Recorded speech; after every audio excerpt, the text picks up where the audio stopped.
The waves outside my windows rolled with a steady rhythm, silver blue under the late afternoon Sunday.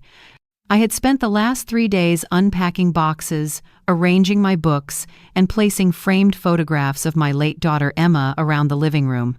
This villa, purchased only a week ago for $5 million, was supposed to be my sanctuary.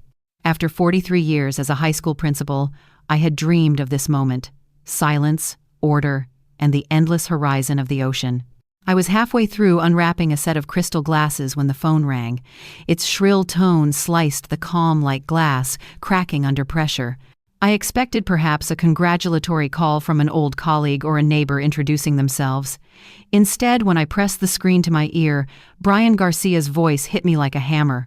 "Hello, old lady, we're already on the road, 15 of us. We'll be staying for 3 weeks. Prepare beds, towels, food. We'll be there in 40 minutes, so hurry." No greeting, no courtesy, just the arrogant assumption that my new home was his vacation rental. I froze, the glass in my hand catching the sunlight and scattering tiny rainbows across the marble countertop. My breath lodged in my throat. "Brian, what are you talking about? I just moved in. The house isn't ready for." "Not my problem," he cut me off. I could hear car engines in the background, the buzz of multiple voices, laughter like they were headed to a festival. "You've got money, Shirley. You've got space." End of discussion. 43 years of discipline and patience steadied me, but my hand trembled anyway. I stared through the floor-to-ceiling windows at the expanse of the sea. It had taken a lifetime of saving, of missed vacations, of second-hand cars and worn-out shoes to afford this place. And in a single call, Brian's voice threatened to trample it. "Brian, listen. This is my first week here. Boxes are everywhere.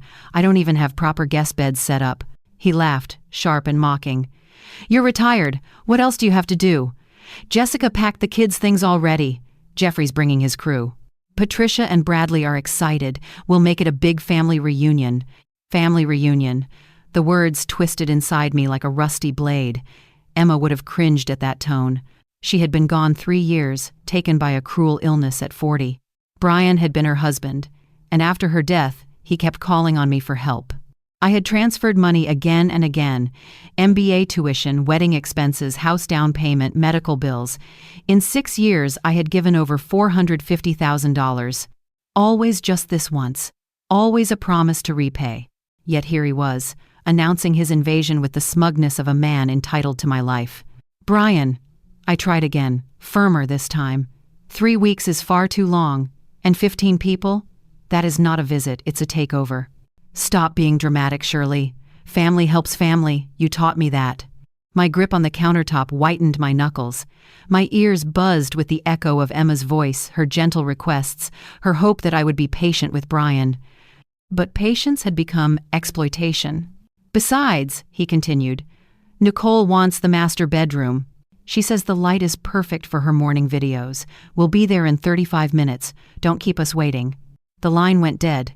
For a long moment, I stood motionless, the phone warm in my palm like evidence of a crime. The villa's marble floors gleamed, boxes still lined the hallways. On the mantelpiece, Emma's photograph smiled with her familiar grace, as if she were here watching. I touched the frame with trembling fingers. "This was supposed to be our peace," I whispered to her, "not their playground." Outside, seagulls dipped and wheeled above the waves. But all I could hear was Brian's mocking voice. 15 of us, 3 weeks, 40 minutes. My chest tightened. I knew then that I could either surrender my sanctuary or draw a line I had never drawn before. And for the first time in my life, I felt ready to fight. The first sound I heard was the rumble of engines climbing the narrow coastal road. I stepped to the window, heart pounding. Dust rose in the distance. Then came the procession, an SUV in front, followed by 2 sedans and a pickup truck stacked with coolers, folding chairs, and enough luggage to outfit an army. They rolled into my driveway as if arriving at a resort they had already booked. Car doors slammed, voices rose, laughter echoed. Children I did not even know tumbled out, squealing as they ran toward the pool deck. Brian Garcia climbed out of the SUV first, sunglasses flashing, smile smug. He looked like a man surveying conquered territory. Beside him, Nicole Evans raised her phone instantly, narrating a video for her followers. "Check out this view, you guys. Our family is staying here for 3 whole weeks." My jaw tightened. Our family. my villa. I opened the front door before they could ring the bell, hoping to maintain control. It was useless. Brian brushed past me with the casual arrogance of someone who never asked permission. "Looks great, Shirley. You did well. Nicole and I will take the master bedroom. Jeffrey and Patricia can figure out the other rooms." Behind him, bodies streamed through the entryway. Jeffrey Rodriguez with his booming laugh, Patricia Thomas dragging 2 oversized suitcases, Bradley Evans cracking open a beer before he even reached the living room. Nicole twirled through the kitchen, camera high, her voice saccharine. "This island counter is perfect for my morning routine videos. Can you believe how lucky we are?" "Excuse me," I said, trying to project authority. "You cannot all just walk in here like this." "Relax, Shirley," Brian replied without turning around. "We're family. Family doesn't need invitations." The word stung. Family. Emma's memory was the only reason I had tolerated him this long. Now he used her absence as a license to invade. One by one, they staked claims. Bags dumped against my pristine walls, wet sandals streaked across the imported stone. Someone had already connected their phone to my sound system, thumping music filling the air. A child cannonballed into my infinity pool, splashing water over the limestone deck I had chosen with such care. I tried again, voice sharper. "Brian, this is not a vacation rental. This is my home. I am not ready for guests." He turned, beer in hand, smile lazy. Then, "Get ready. You've got money. You've got space. Stop acting like it's a big deal. We drove 4 hours. You wouldn't want to disappoint everyone." Nicole leaned against the counter, tilting her head with mock innocence. "Shirley, honey, why are you being so tense? We just want to spend time together. Isn't that what Emma would have wanted?" Her words sliced deeper than she knew. Or maybe she knew exactly. My throat tightened. For a moment, Emma's warm face flickered in my mind, but it was drowned out by the chaos unfolding in my living room. Jeffrey clapped me on the back as if sealing a deal. "Don't worry, we'll clean up after ourselves. No harm done." His beer breath filled the air. I pulled away, disgusted. "All of you need to leave my bedroom untouched. That room is mine.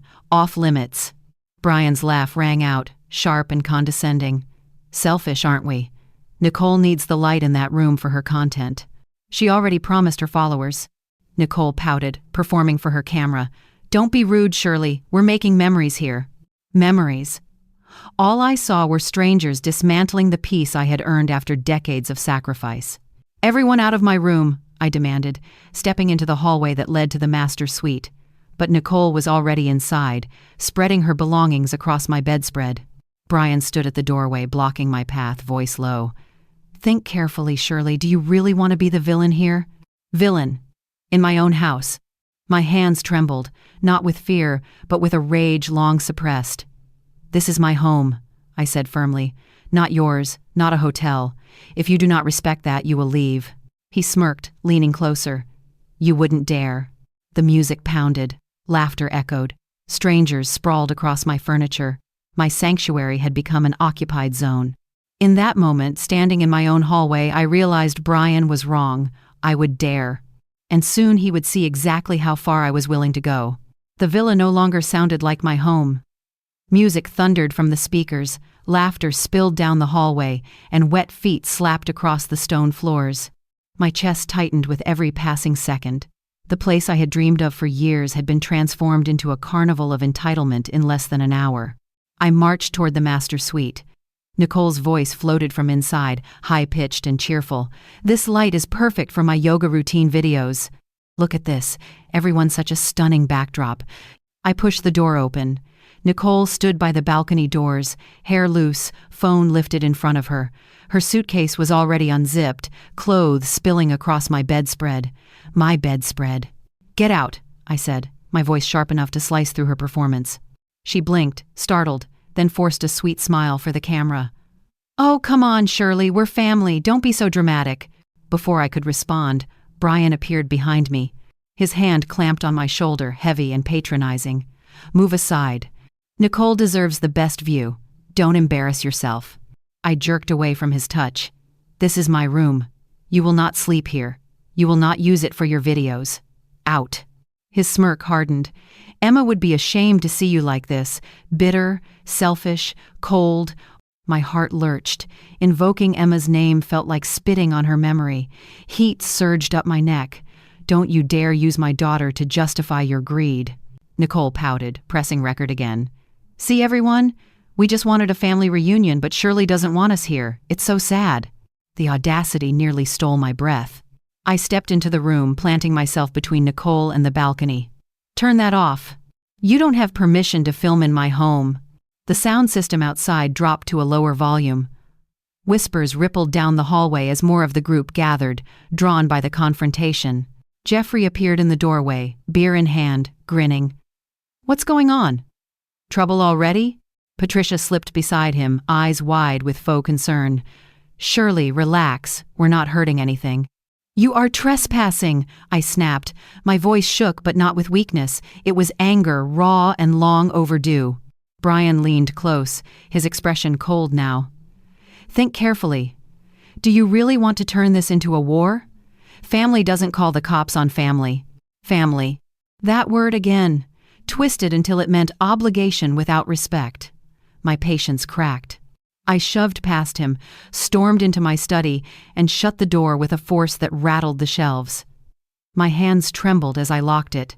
For a moment I stood there, breath ragged, staring at Emma's photograph on the desk. Her smile in the silver frame was soft, kind. She had asked me once to be patient with Brian, but kindness was never meant to be endless surrender. I sat at my oak desk, fingers hovering over the phone. The muffled din of voices grew louder outside, shuffling footsteps, Nicole's laugh, children squealing. My sanctuary had been invaded. My boundaries ignored. My daughter's memory weaponized. I dialed 911. "Emergency services. What's your situation?" The operator's calm voice steadied me. "This is Shirley Singh. I'm the homeowner of a private villa. 15 people entered my house without invitation. I asked them to leave. They refuse. Are you in immediate danger, ma'am?" "Not yet. But they are in my rooms, taking over my property. We're dispatching officers to your location. Stay in a secure area until they arrive." I exhaled, relief flooding me. At last, someone treated my words as valid, not background noise. Outside my locked door, Brian's fist pounded against the wood. "Shirley! Open up. Don't be ridiculous. We can work this out." Nicole's voice followed, sugary and insincere. "Please don't call the police, Shirley. We're family." But I had already called. And for the first time in years, I did not regret standing my ground. I straightened in my chair, gripping Emma's photo. "I'm not your victim anymore," I whispered. Beyond the door, the voices grew restless. Footsteps shifted, arguments sparked among them. And in the distance, faint but growing louder, came the sound I had been waiting for, sirens slicing through the salt-heavy air. Help was on its way. The pounding on my study door stopped the instant the sirens grew close. For a few breaths, the house went unnaturally quiet, as if the very walls were holding their breath. Then whispers rose, urgent and uneven. Nicole's high voice carried, sharp with panic. She really called them. "Brian, what do we do?" Brian's reply was low, but I caught the edge of his arrogance. "Relax. They'll believe me. I'm family." Family. The word had become their shield and their weapon. Red and blue lights flashed across the frosted glass panels near the front door. Tires crunched against gravel. Car doors opened, then slammed shut with professional finality. A firm knock rattled the front entry. "Police department? Open the door?" The sudden shuffle of footsteps told me how quickly bravado evaporated in the presence of real authority. Through the thin walls of my study, I heard Jeffrey mutter, "Man, I didn't sign up for this." I unlocked my study and stepped into the hallway just as the front door opened. Officer George Evans, tall and gray at the temples, led the way. Beside him was Officer Brenda Singh, younger but steady, eyes scanning the crowded living room.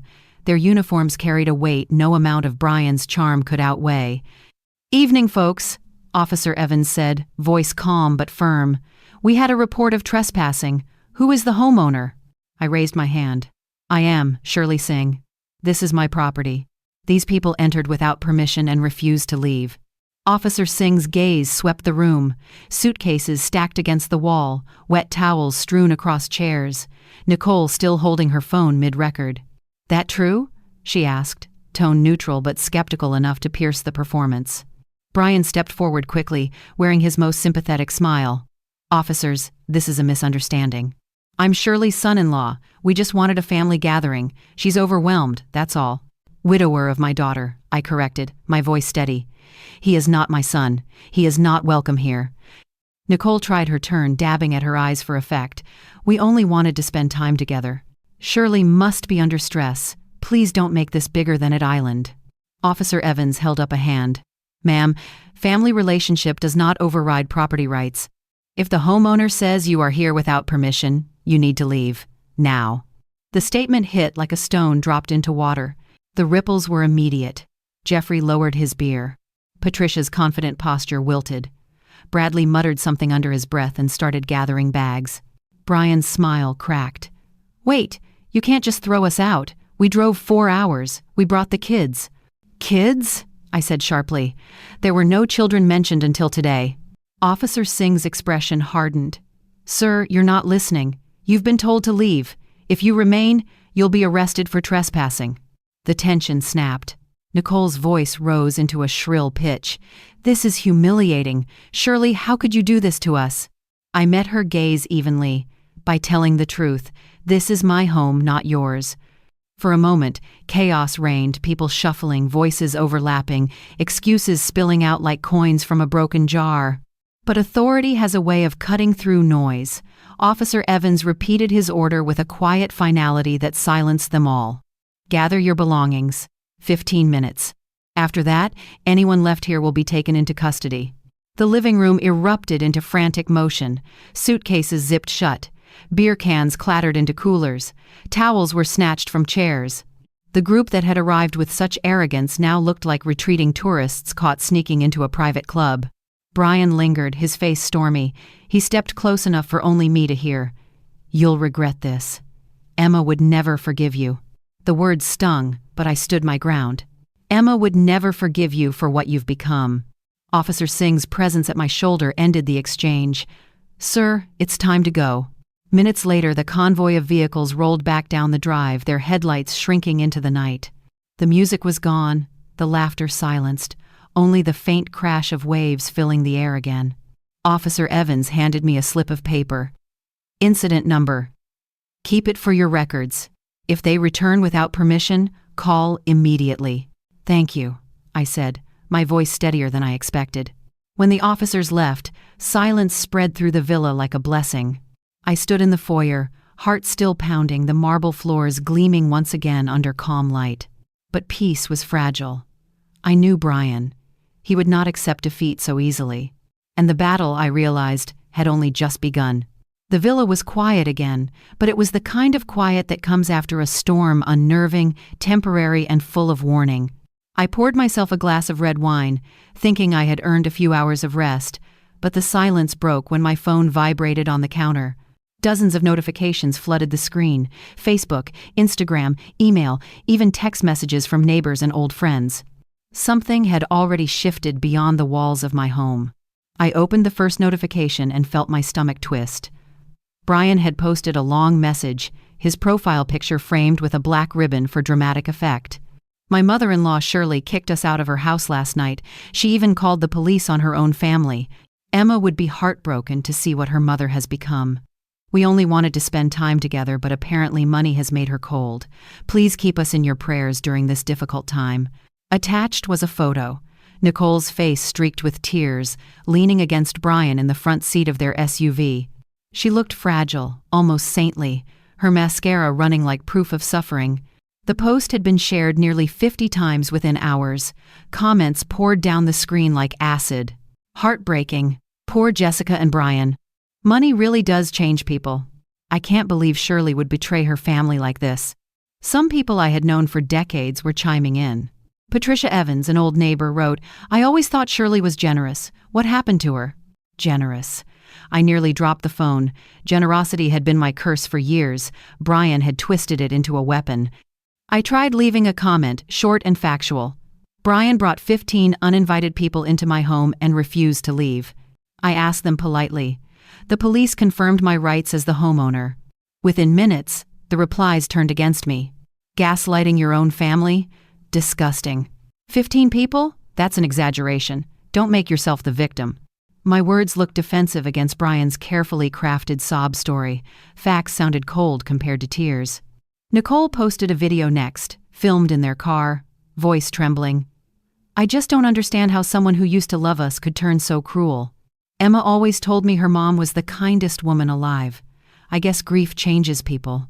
Tens of thousands of views in hours, sympathy hearts, prayers in the comments. Strangers sending support as if they had known me their entire lives. By noon, Brian's narrative was snowballing. Local gossip pages shared his post, calling it a heartbreaking family feud. Even my old bridge partner emailed me, "Is this true? Did you really call the cops on your daughter's husband?" I shut the laptop with trembling hands. Brian was winning. He had weaponized Emma's memory, twisting her name into a cudgel against me. He had turned himself into the grieving widower, cast Nicole as the innocent victim, and painted me as the bitter, wealthy villain. But then I remembered something. I was an engineer for 40 years. I had survived cutthroat projects, hostile negotiations, and corporate politics. I had one habit that had never failed me: documentation. I unlocked the drawer of my desk and pulled out the thick folder I'd kept for years. Bank transfers, canceled checks, receipts, every emergency loan, every tuition bill, every down payment I had covered. Nearly $450,000 over 7 years. My hands steadied as I spread the records across my desk. Brian's strength, his talent for emotional manipulation, was also his weakness. He lied because he assumed no one would ever hold him accountable. I had the receipts, literally. One by one, I began screenshotting Brian's old social media posts, his complaints about being broke, his pleas for just one more favor, Nicole bragging online about luxury vacations and designer handbags all paid for with my money. Piece by piece, I was building a counter-story, not one told with trembling voices and mascara tears, but with numbers, dates, and undeniable proof. By evening, I had created a detailed spreadsheet. Side by side, it told the truth. Brian claiming poverty on Facebook the same week Nicole posted photos from a private resort. Brian crying about debt while I paid his mortgage. Brian pretending to be the victim while draining me like an ATM.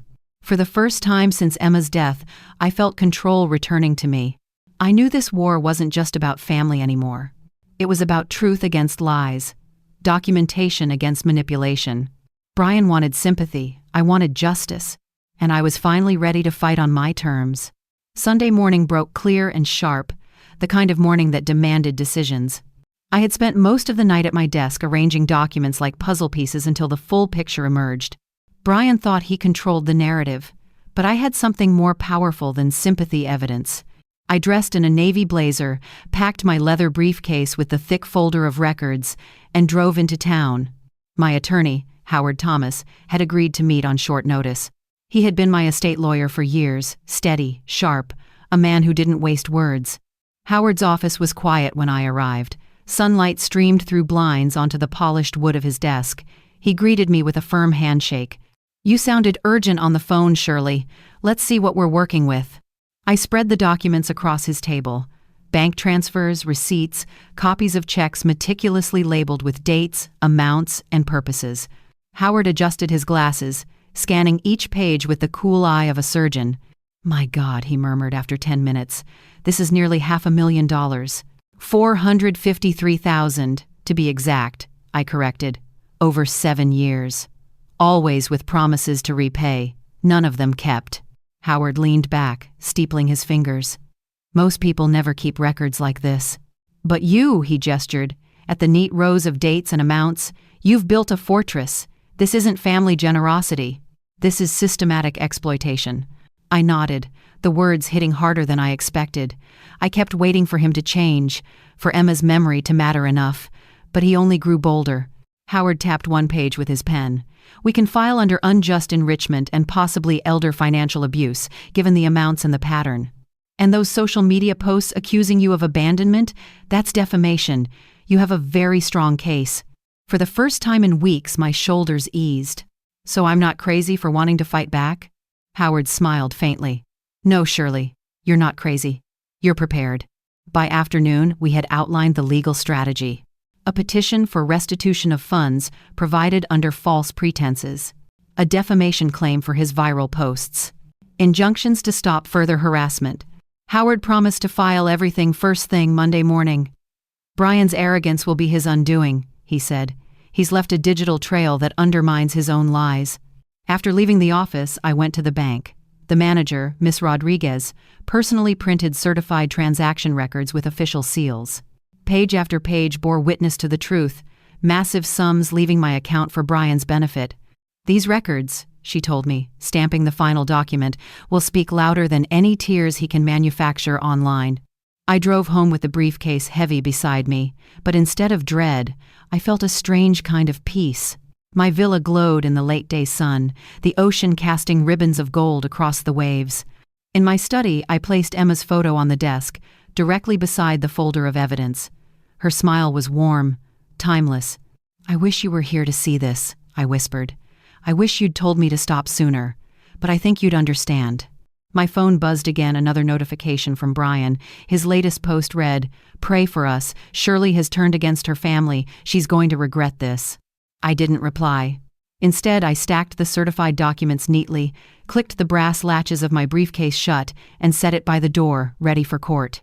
For the first time in years, I wasn't afraid of Brian's threats. I was ready to face him. Monday morning arrived with crisp clarity. I stood outside the courthouse, leather briefcase in hand, the ocean breeze replaced by the heavy scent of concrete and expectation. My heart pounded, not with fear, but with determination. 43 years of discipline had taught me to prepare, and today that preparation would meet Brian's arrogance head-on. Inside, the courtroom buzzed with whispers. Brian sat at the defendant's table, shoulders hunched, dressed in a tailored suit that looked a size too big without his usual swagger. Nicole perched beside him, eyes red, clutching tissues like props. A weary public defender leaned in to whisper hurried instructions, while Brian stared at the floor, jaw tight. I sat across the aisle with Howard Thomas, my attorney. His calm presence steadied me. "Remember," he said softly, "we're not here to destroy him. We're here to tell the truth." The judge, a silver-haired woman with sharp eyes, entered. "Court is in session." Her gavel struck once, silencing the room. Howard began methodically, laying out the timeline of payments: tuition checks, mortgage assistance, medical bills, endless transfers. Each page of evidence bore the bank's seal, undeniable. The judge flipped through them, eyebrows lifting higher with each exhibit. "Nearly $500,000, Howard concluded. A pattern of financial dependency disguised as family need. And when Mrs. Singh finally said no, Mr. Garcia retaliated not with gratitude, but with defamation. He told thousands of strangers she abandoned him, weaponizing her late daughter's memory. The judge turned to Brian. "How do you respond to these documents?" Brian's mouth twisted into a bitter smile. "Those were gifts. She gave them freely. Family helps family." Howard rose smoothly. "Then why, Mr. Garcia, did you repeatedly promise repayment in your own text messages?" He held up a screen projection. Brian's words in black and white. "Once my business stabilizes, I'll pay you back." The courtroom murmured. Nicole dabbed at her eyes. Brian shifted in his seat, glaring at Howard. "Those were just reassurances." "I never meant." The judge cut him off. "Mr. Garcia, this court deals in facts, not interpretations. Promises made, money transferred, records kept. The evidence speaks clearly. When it was my turn, I stood slowly. My knees wobbled, but my voice came steady. I loved my daughter Emma more than life itself. When she married Brian, I welcomed him as family. I helped because she asked me to. But after she passed, the requests never stopped. They grew larger, louder, and when I finally said no, Brian turned Emma's memory into a weapon against me. Silence fell. Even Nicole looked down at her lap. Howard presented the second part of the case, Brian's viral posts. Screenshots lit the courtroom screen, his words accusing me of abandonment, Nicole's tearful video, the sympathy comments from strangers. Then came the contrast, my evidence of transfers, Nicole's Instagram photos from luxury resorts, Brian's posts bragging about new gadgets. The defendant manipulated the public with lies, Howard said, while living on Mrs. Singh's money. That is not family loyalty. That is exploitation. The judge's eyes were steel. "Mr. Garcia, you created a false narrative that spread widely and harmed Mrs. Singh's reputation. Combined with the financial pattern, this is clear, unjust enrichment and defamation. Brian's lawyer requested a recess. 20 minutes later, they returned with an offer: $150,000 in restitution over 3 years, plus a court-ordered retraction of all defamatory posts. The judge turned to me. "Mrs. Singh, do you accept this settlement?" I looked across the aisle at Brian, smaller than I had ever seen him, his confidence cracked, his power drained. I thought of Emma, her warm voice. "Be kind, Mom, but don't let people take advantage of you." "Yes, Your Honor," I said. "I accept." The gavel struck. The agreement was entered into record. As I left the courthouse, the weight I had carried for years seemed to lift. Brian had lost more than money that day. He had lost control of the story. And for the first time in years, I walked into the sunlight not as a victim, but as someone who had finally reclaimed her dignity. The villa welcomed me back with silence, the kind of silence I had craved since the first day I bought it. No thumping music, no wet footprints across imported marble, no voices demanding bedrooms or rearranging my life, just the hush of waves rolling against the shore and the hum of the evening air. I set my briefcase on the oak desk and poured myself a glass of wine. For the first time, it tasted like victory, not escape. Brian's court-ordered retraction had already gone live. Short, stiff, legally crafted words. My previous posts about Mrs. Shirley Singh contained inaccuracies and incomplete information. I retract them and regret any harm caused. It wasn't an apology from the heart, but it was a public undoing of his lies. The same people who had judged me days earlier now posted apologies, some embarrassed, others quiet. Nicole deleted her tearful video, but the internet never forgets. Screenshots circulated, paired with proof of my transfers and Brian's contradictory boasts. The tide of sympathy that had once drowned me was turning back against them. I didn't feel glee. What I felt was cleaner, like someone had opened a window in a musty room. Fresh air, fresh light, the truth finally visible. That evening my phone rang. It was David Evans, my late daughter Emma's cousin. His voice was warm. "Aunt Shirley, I saw everything online. I'm proud of you. You stood your ground." I always wondered how Brian kept up that lifestyle. Now I know. I smiled, something I hadn't done freely in weeks. "Thank you, David. You're welcome to visit any time so long as we agree on dates first." He chuckled. "That's more than fair. How about next weekend? Just me and my wife. We'll bring dinner." "That sounds perfect," I said. For once, the thought of family visiting didn't make my chest tighten. It felt right. As the sun sank into the horizon, painting the water with gold and violet streaks, I walked through the villa. Each room felt reclaimed. The master suite, no longer tainted by Nicole's demands. The kitchen, rid of laughter that mocked me. The living room, echoing only with the sound of the sea.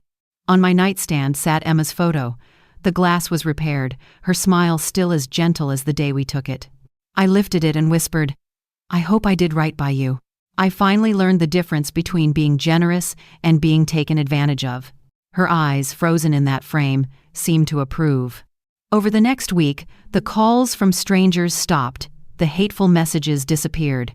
In their place came notes of support, even admiration. Old friends who had once doubted me invited me for coffee. Neighbors who had stayed silent reached out. Howard called one morning with the final paperwork. "The court's decision is binding, Shirley. Brian has 30 days to make his first restitution payment. If he misses it, we'll seize assets." "Will he actually pay?" I asked. Howard's voice carried a wry smile. "After what he went through? Yes, he's scared now." I closed my eyes, letting the relief wash over me. Justice wasn't revenge. It wasn't cruelty. It was balance restored. On Saturday, David and his wife arrived with a homemade meal. They brought laughter that wasn't mocking, conversation that wasn't demanding. We sat on the deck overlooking the ocean, candles flickering in the evening breeze. For the first time since Emma's death, I felt something close to family, not the burdened, twisted version Brian had shoved onto me, but the real kind. As the night drew quiet, I walked alone to the shoreline. The tide was coming in, waves licking at the sand, erasing footprints. I stood there barefoot, the cool water touching my toes, and let the rhythm of the sea match my heartbeat. This villa was more than a house. It was a symbol of my perseverance, my sacrifices, my right to peace. Brian had tried to claim it, to twist my generosity into obligation, but he had failed. I had chosen boundaries, I had chosen truth, I had chosen myself. And standing under the stars, listening to the waves, I knew Emma would have wanted exactly that.